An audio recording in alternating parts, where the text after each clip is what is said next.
ગુજરાતની અંદર વાવાઝોડું આવવાનું હતું તે હાલ અત્યારે તમે જોઈ શકો છો કે પાકિસ્તાન મિત્રો તરફ જઈ રહ્યું છે। હવે આપણે આ પાકિસ્તાન તરફ જો જાય તો આપણને કયા કયા વિસ્તારોમાં આપણને જે પ્રભાવ છે તે જોવા મળે તો તેની મિત્રો આપણે વાત કરીએ તો અહીંયા આપણી પાસે અનેક ગામડાઓ છે, જેમાં મોરબી, જામનગર, દેવભૂમિ, દ્વારકા, પોરબંદર, જુનાગઢ, ગીર સોમનાથ અને ભાવનગર જિલ્લાઓમાં આપણને 10 થી 12 ઇંચ સુધીનો વરસાદ જોવા મળી શકે છે।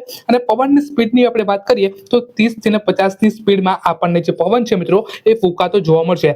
આજે 8 સપ્ટેમ્બરની આપણે વાત કરીએ તો કચ્છ, બનાસકાંઠા, મહેસાણા, દેવભૂમિ, દ્વારકા, જામનગર, મોરબી, અમદાવાદ, ગાંધીનગર, નવસારી, વલસાડ જેવા કેટલાક સ્થળોમાં આપણને રેડ એલર્ટ મિત્રો જોવા મળેલું હતું।